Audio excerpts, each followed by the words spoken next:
स्वागत है आप सभी को फिर से एक बार हमारे यूट्यूब चैनल बिहारी प्लेटफॉर्म में। जैसा कि दोस्तों आप से देख सकते होंगे कि स्क्रीन पे आज मैंने आप सभी के लिए भारतीय अर्थव्यवस्था से टॉपिक लेकर आई हूँ, जो कि बहुत ही इंपॉर्टेंट होने वाला है और ये प्रश्न सभी एग्जाम के लिए बहुत ही महत्वपूर्ण है। तो आप सभी वीडियो के अंत तक बने रहें और अगर चैनल पर पहली बार है तो लाइक और सब्सक्राइब करें, वीडियो को ज़्यादा से ज़्यादा शेयर करें जिससे हमारा वीडियो का नोटिफिकेशन आप सभी तक पहुँच जाए। तो जैसा कि दोस्तों आप देख सकते हैं कि हमारा फर्स्ट पॉइंट है कि जब हम किसी देश को उसकी समस्त आर्थिक क्रियाओं के संदर्भ में परिभाषित करते हैं तो उस देश की अर्थव्यवस्था यानी कि इकोनॉमिक कहते हैं। अगला पॉइंट है दोस्तों हमारा, अर्थशास्त्र के जनक किसे कहा जाता है, यानी कि फादर ऑफ इकोनॉमिक्स के जनक किसे कहते हैं। तो एडम स्मिथ को फादर ऑफ इकोनॉमिक यानी कि अर्थशास्त्र का जनक कहा जाता है। नेक्स्ट पॉइंट हमारा यह है कि अर्थव्यवस्था की छोटी आर्थिक इकाइयों का अध्ययन अर्थशास्त्र की किस शाखा के अंतर्गत किया जाता है। तो इसका राइट आंसर हो जाएगा दोस्तों व्यवस्थित अर्थशास्त्र के अंतर यानी कि माइक्रो इकोनॉमिक के अंतर्गत किया जाता है। नेक्स्ट पॉइंट है हमारा समष्टि अर्थशास्त्र, यानी कि समष्टि अर्थशास्त्र को अर्थशास्त्र की एक अलग शाखा के रूप में आरंभ करने की श्रेय किसे दिया जाता है। तो इसका राइट आंसर हो जाएगा दोस्तों जॉन मेनार्ड कीन्स को दिया जाता है। नेक्स्ट पॉइंट है हमारा भारतीय अर्थव्यवस्था किस प्रकार की व्यवस्था मानी जाती है। तो इसका आंसर हो जाएगा विकासशील अर्थव्यवस्था, जो कि डेवलपिंग इकोनॉमिक के भी नाम से जाना जाता है। नेक्स्ट पॉइंट है हमारा भारतीय अर्थव्यवस्था की मुख्य विशेषताएं क्या है। तो इसका आंसर हो जाएगा दोस्तों कृषि की प्रधानता, प्रति व्यक्ति न्यूनतम आय तथा बढ़ती बेरोजगारी के अंतर्गत यह विशेषताएं पाए जाते हैं। और दोस्तों इसका मुख्य एक नोट बताया गया है जो कि बहुत वीवीआई नोट है।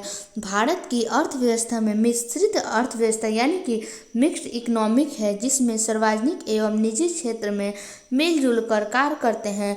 इस अर्थव्यवस्था में पूंजीवादी यानी कि कैपिटलिस्ट तथा समाजवादी यानी कि सोशलिस्ट दोनों अर्थव्यवस्थाएं विशेषताएं पाई जाती हैं।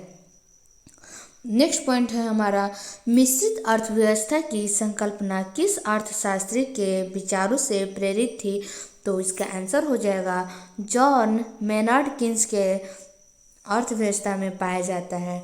नेक्स्ट पॉइंट है हमारा बंद अर्थव्यवस्था यानी कि क्लोज्ड इकोनॉमिक से क्या आस है। तो इसका आंसर हो जाएगा दोस्तों आयत निर्यात गतिविधि ना होना। नेक्स्ट पॉइंट है हमारा अर्थव्यवस्था के क्षेत्रक, जो कि अर्थव्यवस्था को कितने भागों में बांटा गया है। तो 3 भागों में। फर्स्ट है प्राथमिक क्षेत्रक, सेकंड है द्वितीय क्षेत्रक, थर्ड है तृतीय क्षेत्रक।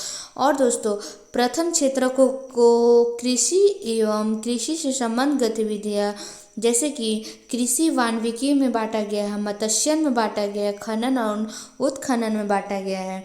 नेक्स्ट है हमारा द्वितीय क्षेत्रक यानी कि इसको औद्योगिक क्षेत्र में बांटा गया और इसके मुख्य भाग निम्न चरणों में जैसे कि इसका निर्माण करना, विनिर्माण करना, फिर विद्युत, गैस एवं जलापूर्ति में विभाजन करना।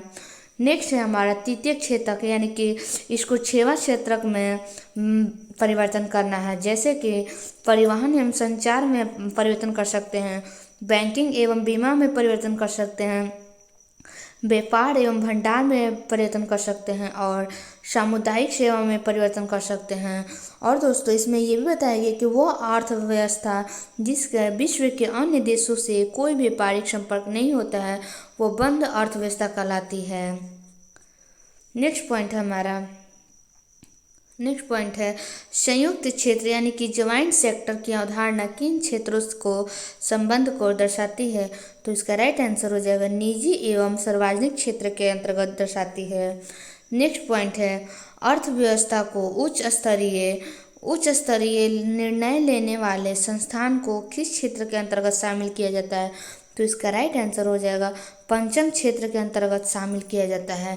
नेक्स्ट पॉइंट है अर्थशास्त्र के क्षेत्र में प्रथम नोबेल पुरस्कार किस वर्ष प्रदान किया गया था। तो इसका राइट आंसर हो जाएगा वर्ष 1969 ईस्वी में प्रदान किया गया था। नेक्स्ट पॉइंट है, अर्थशास्त्र में नोबेल पुरस्कार प्राप्त करने वाले प्रथम भारतीय मूल प्रथम व्यक्ति कौन थे? तो इसका राइट आंसर हो जाएगा अमर्त्य सेन। नेक्स्ट